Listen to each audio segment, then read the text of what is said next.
Techie.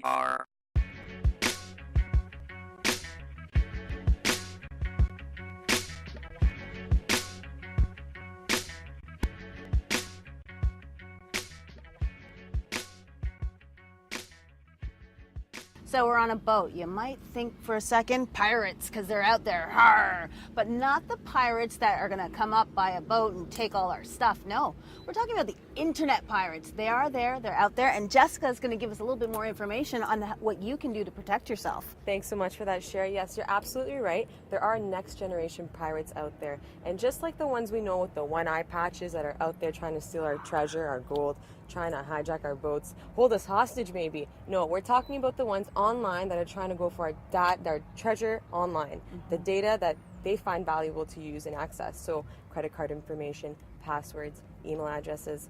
These are the things that they're after. And the question remains, why are they on the rise now? Why are they deciding to come up about and attack us now? Why? I know, it's pretty scary. I mean, we're hearing all these stories, so tell me, why are they doing this? Well, the main reason is because nowadays we're becoming more and more accustomed to using cloud technology. And cloud technology is basically any application that we use that allows us to store, synchronize, and access our information on a remote third-party server as opposed to locally on our own devices. Kind of like they're just up in the air, hence the word clouds, right? Right, exactly. So every time I sign up for something, I'm giving my information to someone, perhaps even my credit card. Absolutely. Basically, that's what you're talking about. That's exactly it. Okay. And just like pirates like to target boats because they know that's a great hub for all this valuable treasure that they want to access, servers are like the online boats where they can find this valuable data all in one spot. So why not target them, right?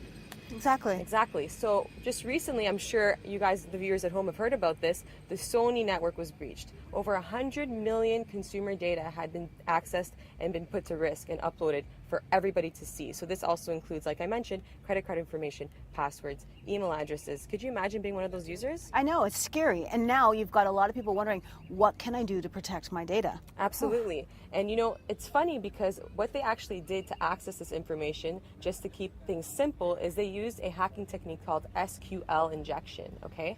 And what this basically means is that they actually failed to encrypt their data. So encryption, just to keep things simple again, they failed to take all our information, jumble it up into this very complex algorithm. They just left it in clear text format for it to be easily legible and hence posted thereafter. And the problem I have with that is that encryption is a basic form of technology that they should be employing, and they didn't. Absolutely. And now customers, 100 million customers are at risk because of that. Yeah.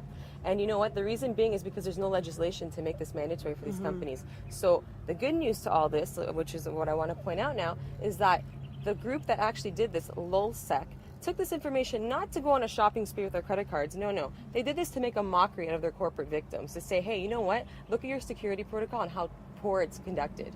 So, you know what? We need to step up our game and take a look at all the gray areas of cloud computing to ensure that this doesn't happen in the future, right? Yeah, political hacktivism, if you will. Exactly. So here are some ways for us users to be more proactive rather than reactive, like the Sony network. Okay, so exactly what can we do? Okay, so first things first, whenever we're using passwords or we're creating them, make sure we do not recycle them, okay? So, for example, if you make one for your banking account, don't use the same one for your email address, because if you're one of those Sony users and you are hacked, chances are they're going to attempt to go through every login account you have just to see if you've done the same mistake, right? Exactly, and if it's in the dictionary, don't use it, right? Exactly. Characters and numbers, mix it up.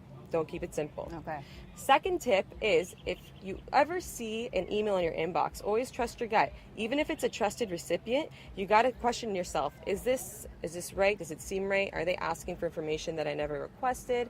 Does this file seem off? Because chances are it is, and there is a virus in there trying to steal your information, also known as phishing. Yes, this is a common hacking technique. Definitely. So keep that in mind. And lastly, the third tip that we always want to keep in mind is, if we have to use the internet for banking or for sending any sensitive information, always ensure that the website is already coded at HTTPS, which is Hypertext Transport Protocol Secure. What this basically means is that your browser has a fenced additional area, like, I guess, imagine your connection and a fence surrounding it. So like a firewall. Exactly, Okay. an extra firewall. So basically what this does is it doesn't allow anyone who shouldn't be trying to access your information from intruding into that connection. Okay, so keep those passwords tight. Watch out for the fishermen, and as well make sure you're on a secured connection. So Thank you very much for that information. You're We know welcome. that's very helpful. So make sure you follow those tips.